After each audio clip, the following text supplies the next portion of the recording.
आज हमारे इस प्रोग्राम का जो उद्देश्य है कि युवाओं को नशे से कैसे दूर करना है, इस मुहिम को हमने 2 महीने पहले बोर्डम से शुरू किया था और आज ये मुहिम का हमारा दूसरा प्रोग्राम जो रोज गाड़ीगढ़ में हो रहा है।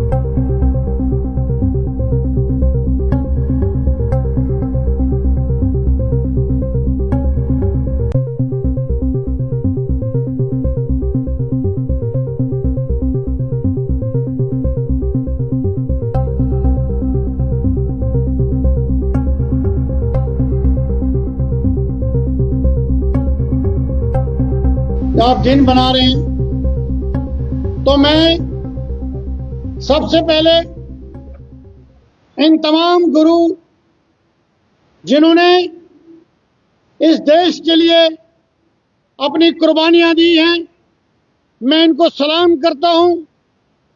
और मैं आपको अभी अभी जैसे कि यहाँ एक प्रोफेसर साहब थे जिन्होंने आपको इस पे रोशनी डाली कि इन लोगों ने अपने लिए इस देश के लिए क्या नहीं किया।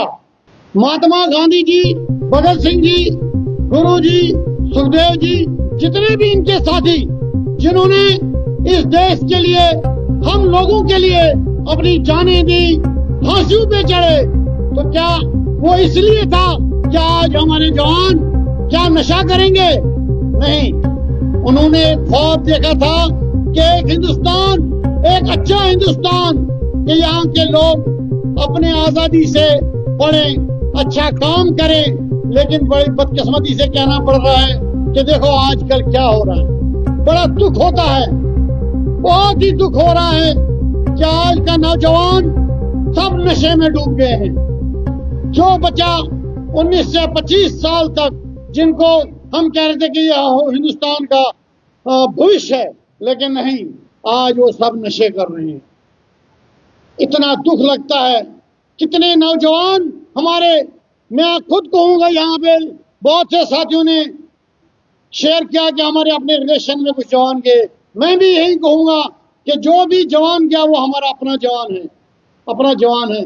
और मैं यहाँ ज्यादा ये देखूं कि जो भी, जिस घर का एक ही औलाद होता है, ज्यादा वही नशा कर रहा है। ये बड़ी अजीब बात है। जिसका एक ही चिराग है वही मर रहा है। 2-3 केस मैंने भी देखे हैं कि जिनकी एक ही औलाद थी, 23-24 साल की, और वही इस नशे में डूब के अपनी जानें दी उन्होंने।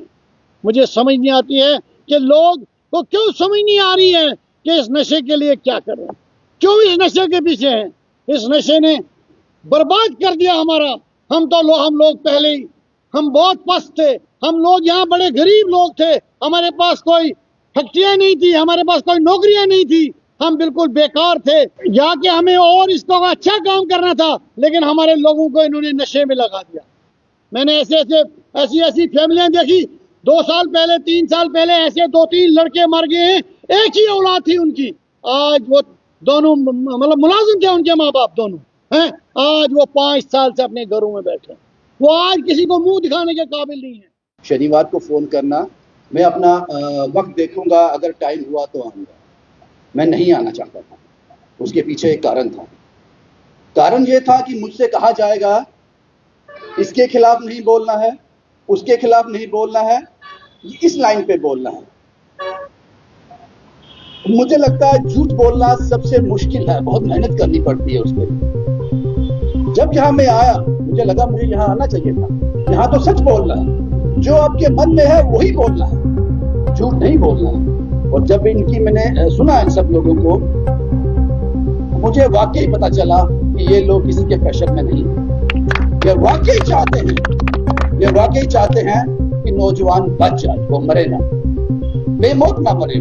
मरना सबको है, वो बेमौत ना मरे। इसलिए मेरे लिए आसान हो गया कि अब मुझे जो भी बोलना है सच बोलना। आज शहीदी दिवस है भगत सिंह साहब का, सुखदेव साहब का, राजगुरु साहब का। उनकी जीवनी को समझने के लिए एक उम्र चाहिए और उनकी शहीदी को समझने के लिए मानसिकता चाहिए। उनकी शहीदी को समझने के लिए मानसिकता चाहिए। जो मैं कह रहा हूं ना, बड़ा सोच समझ के कह रहा हूं। आपने सुना होगा, कोई किसी को राज नहीं दे, जो ले है भुजबल से ले। आपको किसी के सामने हाथ जोड़कर खड़े हो जाओगे, वो आपको आपका देश नहीं लौटाएगा। उसके लिए आपको उसको दांत दिखाने पड़ेंगे, उसके लिए आपको मरना पड़ेगा। वही किया भगत सिंह ने, इसलिए आज हम इस मंच पे खड़े हैं, बड़ा सेफ महसूस कर रहे हैं। हम लोगों का लक्ष्य लोगों का हजूम इकट्ठा करना नहीं है। हम लोगों का लक्ष्य सिर्फ और सिर्फ एक ही है कि इस हजूम में जो इस चिट्टे के व्यापारी बैठे हुए हैं, इनको जड़ से उखाड़ना है।